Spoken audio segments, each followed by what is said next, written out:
سەرۆکی حکوومەتی هەرێمی کوردستان لە دابینکردنی بودجە بۆ پرۆژەکان جیاوازی لە نێوان پارێزگاکاندا دەکات و بۆ ناوچەکانی ژێردەسەڵاتی حیزبەکەی دەستی بڵاوە و بێحساب پارە بۆ پرۆژەکان تەرخان دەکات.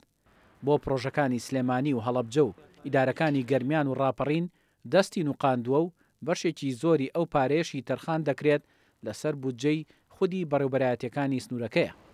فەرمانگەی میدیا و زانیاری حکوومەتی هەرێم بڵاوی کردەوە سەرۆکی حکوومەتی هەرێم ڕەزامەندی دەربڕیوە لەسەر تەرخانکردنی 741 ملیۆن دینار بە مەبەستی دابینکردنی مەوادی پاکەرەوەی ئاوی خواردنەوە و پرۆژەکانی ئاو و بیر و کارێزەکانی سەر بە بەڕێوەبەرایەتی ئاوی پارێزگای سلێمانی بۆ ساڵی 2022. بەڵام ئەوەی سەیر نییە سەرۆکی حکوومەت تەنیا ڕەزامەندی لەسەر بڕەپارەکە داوە و خودی پارەکە لەسەر بودجەی بەڕێوەبەرایەتی ئاوی سلێمانی خەرج دەکرێت.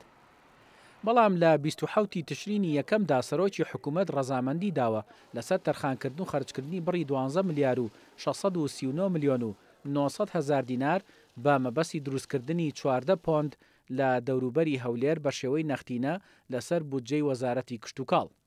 هەروەها لە 7 تشرینی یەکەمدا تەنها بۆ قۆناغی یەکەمی پرۆژەی گۆڕینی بۆری ئیفراس سێی هەولێر کە درێژەکەی 2750 مەترە 4 ملیار و 650 ملیۆن دینار تەرخان کراوە.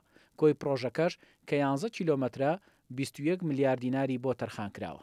لە 29 ئابی ئەم ساڵدا بۆ لێدانی 138 بیری ئێرتیوازی لە ناو هەولێر و دەوروبەری 7 میلیارد دینار تەرخان کراوە. کۆی بودجەی تەنها ئەو سێ پرۆژەیە لە سنووری هەولێر زیاتر لە 33 میلیارد دینارە.